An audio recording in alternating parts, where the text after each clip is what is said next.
to discuss the land bank contract.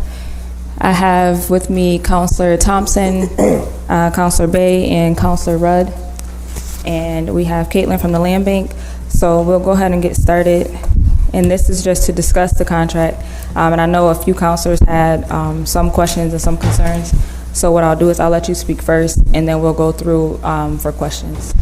Sure, and I just also want to introduce Mike LaFleur. He's here. He's the treasurer on our board of directors. Okay.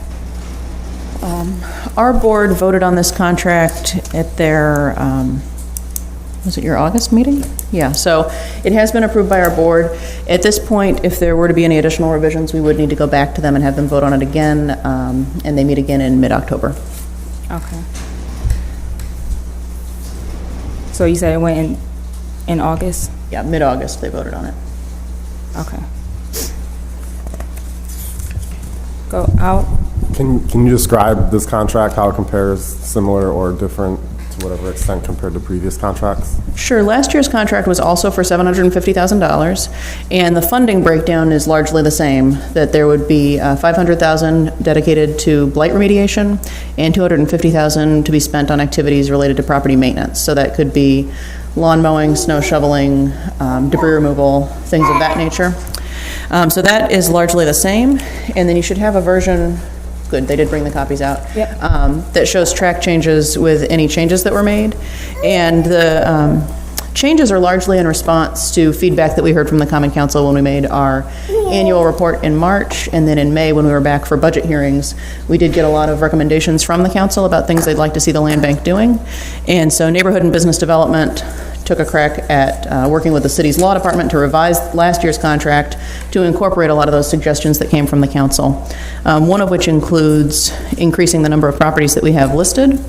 Can we go in order? So Sure. For the audience that doesn't have a copy, can we go through and just discuss the changes? Sure. Okay. So the changes on page 1 are just largely changing the dates. Same with page 2. On page 3, it adds a goal saying that the land bank will make reasonable efforts to recover architectural salvageable components during the deconstruction process and to apply funds received from the sale of those components to the cost of any future demolitions. We're wholly on board with that idea. We are working with a number of different entities on architectural salvage opportunities, and the revenue that comes in from that we're committed to dedicating towards future demolitions. I believe that suggestion came from Councilor Bay. The next is that we will increase the number of MLS-listed properties by at least 20% by the end of the calendar year. We're definitely committed to doing that. In fact, I plan on far exceeding that goal. We historically had about 50 or 60 active listings at any given time. This would require us to increase that by 20%, but I think we can probably get closer to 50% by the end of the year.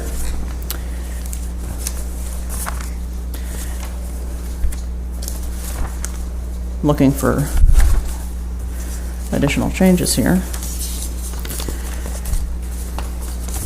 I'm wondering, I thought there were additional ones, but I seem to not be seeing those. I'm wondering if not all the changes were actually made in track changes. Yeah, the only thing that I've seen on page 8, so this was removed, I'm assuming. That's the only other change that I see besides the dates. Gotcha, and that NBD had recommended removing that section. I've never really been involved in drafting that, so I'm not sure what their thinking was there. Okay. So going back to page 3 and number 7. So it says, establish a goal to transfer title of at least 200 properties. So what's the number that you said you guys are now, you're doing usually? Well, so these are two separate things. It's how many are we going to sell, and then how many do we have listed at any given time. So the part about how many we're endeavoring to sell is the same as last year. So it'll still be 200? That's the goal. Okay. So that's largely the same, and then later in the paragraph it says we'll increase the number of active listings. We have historically had about 50 or 60 active listings at any given time, and this would require us to increase that by at least 20% by the end of the calendar year. But this is something that we're strongly committed to, and I'm confident that we'll get well well exceed that goal. Okay, so do you have a number for how many you actually sold last year? The goal was 200, but how many did you actually sell? I think we actually sold about 130 last year. 130. Okay, and was that because people aren't coming in to purchase, or they're just not available to purchase? I think it's a combination. I think that increasing the number of listings is definitely going to help us increase the number of sales. But it was partly the number of listings and partly just I don't want to say weak demand, because it's demand for the kind of product we have. I think there's low demand for extreme fixer-uppers. I think if we were selling move-in ready product, it would be flying off the shelves. Okay. And one of the questions I had was just from phone calls from constituents, there's a lot of barriers for people to come in and purchase a land bank home. So do you guys have a plan to kind of remove some of those barriers, or to make the process easier for people that really want to purchase the homes? Yes. So we've discussed this a lot with our Citizens Advisory Board over the past few months, this idea of, what are the pieces of documentation we ask for, the qualifications that applicants need to demonstrate to us, so they can thoroughly understand, what is the purchase process like that people are going through. And we've been discussing with the CAB, is there any way that we can take away some of those requirements to make things easier? And there's a lot of concern and trepidation among CAB members and also home headquarters and some of the housing partners that we work with, that if we start relaxing those requirements, we're going to be almost setting people up to fail, because if we're not going to ask you to have construction experience or adequate financing, then you're going to be taking on a project that you don't necessarily have the skills or the resources to handle. So I think a better way to approach it is probably just more education with our buyers, making it easier for them to access financing opportunities that are out there. So we've hired a full-time community engagement specialist, and a big part of her job is going to be doing that kind of education, letting people know that there are a whole bunch of resources in our community to help you with these kinds of projects, and we can do a better job of connecting people with those. And I think that that'll make the process a little easier for people. And so how would the buyer education be set up? Is this something that you guys are just going to offer to anyone, or do they have to come to you first and try to purchase a property and then get denied, and then they go into? Oh no, definitely we don't want to do that. We've been doing monthly workshops for the past couple of years, so we're going to be doing more of those. And then also door-to-door outreach and more written materials. We're working on overhauling our website right now, and a component of that is going to be better FAQ and better kind of distilled one-pager explaining the process to people. So more face-to-face workshops, proactively encouraging people to attend those, door-to-door outreach, and better written materials explaining it. Okay. Just a couple points too. One of the things that the board has discussed with Caitlin is setting up a program so when we do have qualified buyers that maybe lack a stronger plan or the experience, is setting up kind of like a mentor program on our end, where somebody, that we contract with or on staff can actually work with somebody who maybe doesn't have the experience and has a weaker plan, and set up, miles, instead of the 12-month milestone, it's, every monthly we're doing check-ins to see how are you doing here, how's the pricing on that one. And one of the other things that we started doing more often too with the listings, is we're doing open houses on kind of struggling properties. We've got the old church on Bear Street, we're having an open house. Or was that last night? We did that one, or this week? So we're doing a lot of that, and we're doing a lot more on social media too, on Facebook, and doing like a featured property of the week, and just making sure that the word's getting out, and doing more presentations at TNT and some of the neighborhood watch groups. So I know there's a big effort with community engagement to make sure people are aware of their properties and aware of how they can get help in getting into their properties. Okay. I noticed, I normally share most of your your Facebook posts, but I noticed that some of the ones that you guys put on Facebook are the high-end ones that needs a lot of money for repairs. Would it be possible for you guys to try to put some of the lower cost ones on there as well? Yeah, so we were making a big push for a while to list those kind of the bigger high-profile properties like 366 West Onondaga, 2520 South Salina, the ones that are more complicated, you're right. And so I have been making an effort to list kind of just regular houses. You'll see that one on Teal was posted yesterday. Okay. 120 Hobart we featured a couple of times, and the board actually just voted on yesterday, to approve a buyer for that who's going to own or occupy it. And those all need like $20,000 to $40,000 worth of renovations. So that's more of a typical Right. home that somebody's going to buy. Our typical buyer is not going to go take a 16-unit apartment building and invest $1 million in it. So, yeah, we're definitely on track for that. Okay, so I'm gonna yield time over to my fellow colleagues. So I'll start with Councilor Rudd, and then we'll just go down if they have any questions. I don't see it now, but I read somewhere, you mentioned the 200 and sell 200 properties, but then I think there says like accept a minimum of 250 or something. And then it also says everything is subject to approval by the board in case it has like environmental hazards or all that. So how do you explain that? Are they just targets? They're just kind of like, oh, we anticipate this because it's all conditioned on us sending you 250 properties. But Exactly, then, yeah. If we send you 250, does that mean it's harder for you to say no? Like, I don't understand. That's the part. That's the one thing I was thinking of as I read it. Yeah, this, I believe that language has been in the contract every year. Yeah. How many did we send to you that you accepted last year, the previous, or? I think we took in close to 200 last year. Our peak year, there was one year where the city conveyed about 350 properties to us, and it's really ebbed and flowed over time. I think it was close to 200 last year.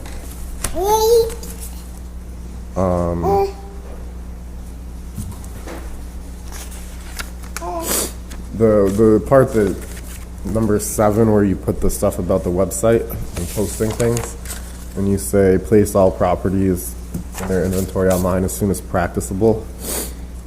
How does it, the practicable part kind of was like, I was like bothered me, but how can, and it seems like you have a way to just at least list all the things all the properties you do own, even if it's not on MLS with all the pictures. Right. So is that done, and when can it happen? Right now, the state land bank law requires that we have to post a list of everything that we own and everything we've ever sold. And so from day one, we've been complying with that, but it's a list, and it's not very user-friendly to download a PDF that is, listing everything by address. So we've been complying with that because it's what's required by law, but we want to do better. And so what this is saying, that we'll list everything that we own on our website. And so our data analyst, Terry Luckett, I've had her working on this. Right now, when you go to that web portal that's all of our listed properties or all of the available properties, where there's been like 50 or 60 at any given time, it shows them on a map, and you can click on it and get more information. And we've only done that with the ones that we've drafted specs for and that we're really trying to move. What we're working on is to list everything there. So you could go to that map and you could filter for different things that you want to see. Like you could filter for demolition candidates if you want to look at that. You could filter for rehab candidates. You could filter for active listings if that's what you want. You could filter for lots that are new construction sites, which is something I'm really excited about that she's been working on. She's been going through our map and not only flagging anything that's a large enough lot, but also if there's 2 lots together that can be combined, or if it's a demolition candidate and a lot that can be combined to make site for new construction. All of that is getting categorized. So long story short, she's just been going through the database and really cleaning up our data so that it's easy for people to query. And the other thing that we're adding there is anything that we've sold. So you could also go to that map and query for what is the land bank sold in my neighborhood and see who we sold it to, what they said their plan was for the property, and that sort of thing. And this says as soon as practicable, but I'm confident that we could get that done by the end of October, if not sooner. So is there any map functioning on the website right now? Right now, the map is only going to show you what's actively listed for sale. So once this is... 70 that are. Yeah, so once this is fully implemented, it'll show you probably 1,800 properties, and you can query for what you want. So that's a lot, and it may be overwhelming. You could just look for what's sold or whatever. Yeah, I even in the meantime for getting that, like the PDF below it might help, where it's just sorted by like here are the properties we own. Well, that's already available on our website. Okay, can it be like directly under the map for the time being, or something like easily like visible that, hey, because I think the problem is people go there and they look at the homepage or whatever the thing is and they see 50 properties and they're like, oh wow, the land bank only has 50 properties. Yeah. And that part is confusing to people. So or even if there's a property on their block, they might just be looking into it and then they look and it's not there, and that's weird. Yeah. And that causes this like distrust almost, because they're like, well, why don't they post it if it's on my, like I see the sign. Right. And that's part of. So I can't literally put the link right below the map because the map is hosted by a different service that we subscribe to. So our editing options are really limited there, but we'll figure out a way to make it more obvious to people. So right now, the list of everything that we own is under the public reporting section of our website. So if somebody wanted to know, what has the land bank done, and they went there, they could see our annual budgets, they could see everything we've ever sold, everything we've ever acquired, that sort of thing. It's the website right now, I will acknowledge, is not very user-friendly. So we've actually been working, in addition to wanting to map everything, because I think that that's a big step forward for transparency, we're also working on a website redesign just to make it more user-friendly. And so you're able to do that with the resources you have internally or something? Like, you don't need to dedicate $20,000 or something of your, I'm just at like... Yeah, it doesn't really require any additional funding. Okay. The only thing I've been kind of grappling with there technology-wise, and we will figure out the answer to this, right now, everything we have actively listed is there, and we also list it through the state MLS system, so it gets pushed out onto Zillow. What I don't want to do is inadvertently flood Zillow with properties that we've already sold or vacant lots or things like that. So we're working on just a little bit of a tweak to make sure that we're only publishing to those like Zillow and Trulia and those sites, the ones that are like buildings that are listed with lockboxes so realtors can go get in and that sort of thing. And then the last thing I had, really two things, but the 2 points that didn't really make it into this contract that I thought were good. One, the land bank headquarters, like where is it, and looking into other locations, mainly in locations that are surrounded by land bank properties, maybe in a business corridor where you can be an anchor.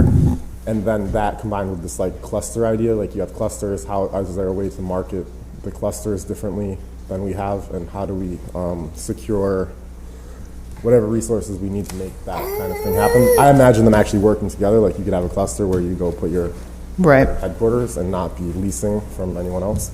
But can you just speak a little about that and the challenge within the contract, or how you see it as a priority or moving forward? We have been doing a little bit of marketing of clusters of properties. You probably saw we did a couple of RFPs for some clusters on South Ave recently. We had 3 properties in a row on the 1800 block, 4 in a row on the east side of the 1500 block, and then another 4 in a row on the west side of the 1500 block. Unfortunately, we only got one really strong plan from those RFPs, and so the east side of the 1500 block is currently under contract with N.J. Jones Plumbing. He has an option to purchase, and he's currently applying for a CFA grant, and hopefully he'll be building some new construction there. And so I'm hoping that once people see that exciting project happening, that they'll be more attracted to the site across the street and the site down the block. So where we do have those clusters of 3 or 4 in a row, we are marketing them that way. But I think, are you maybe thinking of properties that aren't right adjacent to each other, but maybe where we have 3 or 4 on one block? I mean, yeah, like that, for instance, is a cluster that I would say 15 to 1800 South Ave, but then I would include a block and a half surrounding it, and then you'd probably have 35 properties in the cluster, and then having like a strategy really for like transformation of that cluster for in a year or within 2 years. Right. And that's where, because then you can say, oh, I mean, I walk on Eastman, like I go down south and I walk Eastman, and there's like, and then even on May, there's like these rows of houses that are all like manicured and lit, and then they're across from these like land bank homes, and you're like, wow, you can see somebody's investing, and if only you could get the spark that brings other people to come right here. You're on a main corridor, you're on a bus route, you're like, but there's a need for so neighborhood identity building, general marketing, maybe outreach to both people in Syracuse, but also beyond Syracuse. Yeah, I agree with you there. And I think that listing everything we have on the map like that is going to help developers and investors see those opportunities. That'll be like so apparent to them when they're scrolling through. So I think that that'll be a good step in the right direction. What we're doing right now is having conversations with neighborhood and business development, with Housing Visions and Home Headquarters and other groups that we've worked with in the past to do this kind of redevelopment, looking for clusters like that where they may be able to do something. So like on West Kennedy Street, Home Headquarters with our AG funding renovated one, built one right next to it. They're going to be renovating another one across the street on the 100 block of West Kennedy. So we're always looking for those kinds of like clustering opportunities with them. But you're right, to make the leap, not just to those partners, but to private investors as well, is a direction we need to be going in. And indicating like, hey, home headquarters is going to do this in this cluster. Construction. Those labels are going to start to show up on there so that a private investor could see, oh, there's things happening here, and this one's going to be demolished next year, and then this is going to happen, and they'll start to be able to see those trends. Thank you. You're all set? All right, Councilor Bay?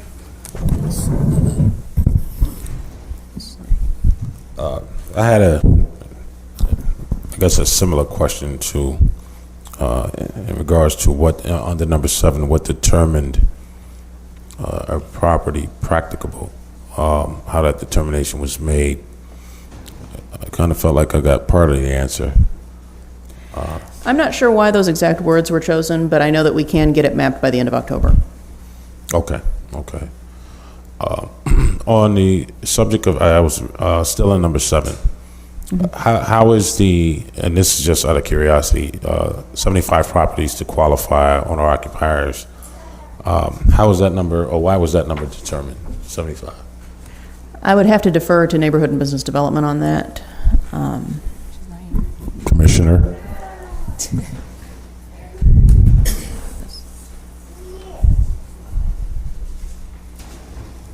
Come on down. Good morning, Stephanie Pasquale, Neighborhood and Business Development. Hi, Commissioner. I was just asking, how was the number under number 7? How was the number 75 determined, or why was that number determined? I don't have any criticism. I'm just trying to understand why it was determined. Yeah, I think over the years we've been looking at the difference between stretch goals for owner occupancy versus rental. I think a lot of the buyers, when we go to the board meetings and we see who's coming through the land banks process, that there's a lot of interest in rental property and less in home ownership. So we thought this was a little bit of a stretch goal, but a goal that we could achieve together, both on the properties that Caitlin mentioned, these sort of massive or larger vacant renovation resale, but also just figuring out the properties that maybe are in slightly better shape, how quickly we can get those marketed and really hold our ground for owner occupancy for those. So every property that is transferred to the land bank, within a few days, our office provides recommendations for each property. Now, we know we haven't been inside and we don't know the degree to which the interior has been vandalized or anything like that, but any single-family homes that we transfer, we do recommend owner occupancy. And some two families where we know it's in a neighborhood where we're like, yeah, someone could live in one of those and rent out the other. So we're trying to be aggressive on our recommendations to the land bank, and they have to provide written response or coordinate with us if they diverge from those recommendations. Okay. All right. How often do they take your recommendations into serious consideration? Like how often? It's definitely a huge factor when we're deciding whether to list a property in our homeownership choice program. So for a homeownership choice, the buyer has to either live there themselves or renovate it and flip it to an owner occupant. They can't hold it as a rental.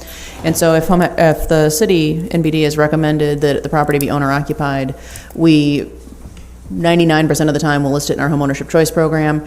If it's in really rough shape, we might come back and say, well, maybe we should have home headquarters or somebody look at this because a private buyer is probably not going to be able to do it. Okay. Cool. This may come as a surprise, but I really don't have any conflict with the contract. Most of it I'm familiar with. But I do want to express appreciation for 4F, as you mentioned earlier, and what looks like an effort to actually perform what's listed under number 8. And so we don't have, no offense to those of us who may be very The vegetable growers? green, right? No parks, pocket parks, and other things that. So I appreciate an effort to maybe take some of the vacant lots and make them more buildable. I think the subject of what's a buildable lot or not is still debatable, but I can appreciate that effort. And I had mentioned to the commissioner that cluster development versus scattered, they both have their value. But obviously when you're talking about trying to improve quality of life in a major way, cluster development has the greatest impact, and even if it is a couple of combined lots or so, it does a lot for a neighborhood. That's all I had. Thank you. Councilor Thompson? Thank you. I too have no problems with the contract, and I think that we've gotten some of the issues that other counselors have out and been answered. My question is relative to property management, and you came last year and said you were going to hire some more and do some different things, and so why don't you tell me what you did do and how you feel that went this summer? Well, our spring cleanups were just monumental this year. I think we spent over $250,000 just on spring cleanups alone when the snow melted. We had vendors out we subcontract for a lot of this work, and they were out picking up trash and debris from front and backyards for probably took them 2 months to get through the whole inventory. We centrally located a bunch of dumpsters at 215 Tully Street, so they were able to come there and get back out quickly and not have to actually go outside of the city to a dump. And so in addition to debris removal, they also did a lot of overgrowth cutting back, and we've actually sustained that all summer long. I was hoping that we could just do one round in the spring and be done with it, but we've had crews out doing overgrowth removal all year long, and it's largely because of visibility issues. We don't want to create a place where people can hide. So they're out doing that sort of work. And I've lost my train of thought there, sorry. We're always doing interior cleanouts as well, getting properties ready for listing. So that, and then just responding to the calls that we get from neighbors. We have a periodic inspector who's subcontracted out as well. He views every property once a month.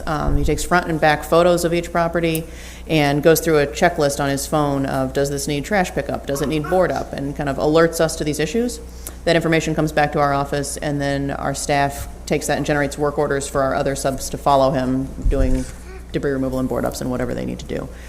So I think that that's helped us keep really a better handle on things. But I always tell the neighbors, Tim could be there doing an inspection on a Tuesday, and if somebody comes and dumps trash on Thursday and he's not going to be back for another month, it's always helpful if they call. So I would ask you to deliver the same message. When you talk to neighbors about land bank properties, please do encourage them to call our office if they have any concerns about maintenance, if they see that something's not right, because that'll allow us to respond much more quickly. We're also adding some capacity in this area. So we've relied on a series of subcontractors that do lawns, overgrowth, debris removal for quite some time.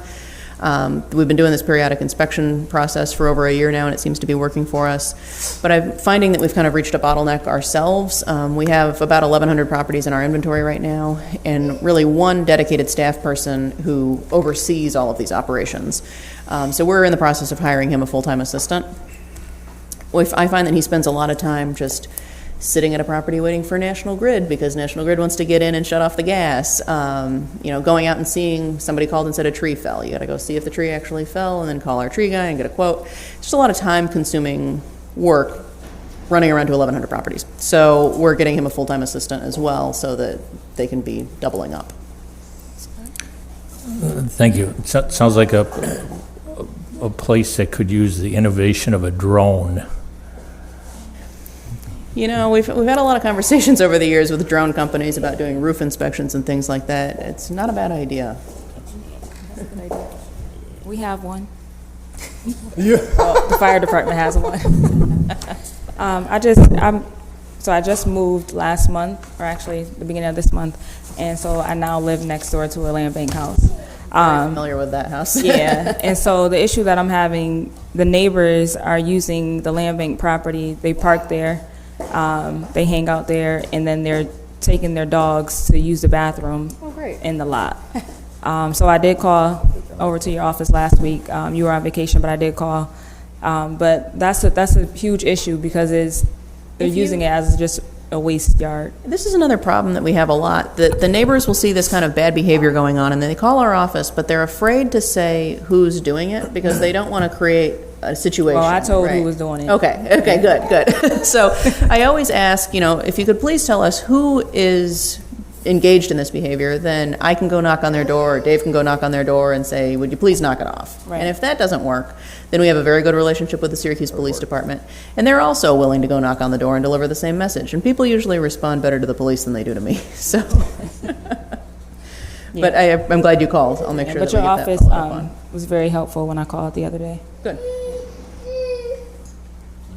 That's all? Can you just, one thing on I guess beyond this, but can you describe the follow-up you do when you sell a property? So I had the one that I've asked before about on Merriman, where there's a guy doing it seemingly like an impressive job, but at the same time sort of encroached on the neighbor's property and put a driveway in without permission, and then he's supposed to put a driveway in where he's supposed to have a driveway, but there's still no driveway, and Right. the house is mostly done. So what do you do just to make sure things are going properly?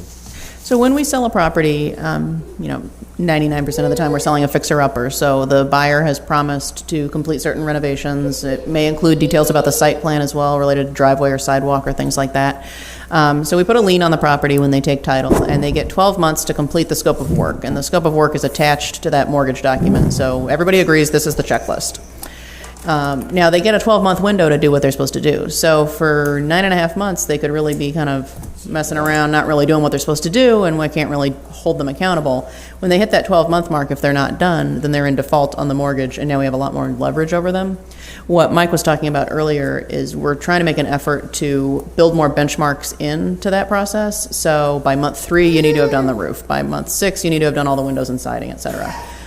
So we're working on that, but that's going to require more staff time to obviously go out and monitor, which is part of the reason why we're hiring an assistant for Dave, so that they can be running around doing all that busy work. And he has a lot of construction management skills, so I want to give him more time to be monitoring these projects that are working their way through completion, and also providing assistance to people that want it. A lot of our buyers need advice. I think they kind of fall into two camps. There are people like that guy you're talking about who, he knows what he's doing, we just need to tell him to do it. Yeah. And then there's others that have no idea what they're doing, and oh my God, what have I done? I've taken on this huge project and my contractor walked off the job, and now what do I do? And so I think that Dave could be a useful tool for them to help them find another contractor, explain what permits they need to apply for, and that sort of thing. Yeah. Do you know if somebody's reached out to this one person based on the feedback so that he knows, and it's not this, oh my God, I'm month 11 and I need to build a driveway in January? Yeah, I did reach out and inform him what he needs to do. I'm upset to hear that it hasn't been done yet, but I'll follow up on that. What's your fines or penalties when they haven't completed the project within the time frame? If you're not done within that 12-month window and you need an extension, we have discretion about whether or not we're going to give you an extension. So if you've done absolutely nothing and you don't really seem like you're making an effort, we don't have to give you an extension. We can foreclose and take the house back. But if you're really trying and you need an extension, we can give it to you, but there's going to be a fee for that, monthly fee. For an owner-occupant, it's $250 a month. For an investor, it's $500 a month. If it's an owner-occupant who's experiencing real financial hardship, we can waive the fee, but we need to review some documentation of that. Okay. And the reason, the board discussed this recently, the reason why there's a fee structure now is just because it's taken more staff time to go out and do a lot more, hand-holding or follow-up that normally they wouldn't do. So now that we've got to spend that time, there's got to be some way to compensate to cover that, that loss that could go to somebody else instead that is following the procedure correctly. Okay. All right. Yeah, that's pretty significant. Yeah, that should I think a lot of alter the behavior, yes. All right. So I'm all set if you guys are done. Thank you, guys. All right. Thank you.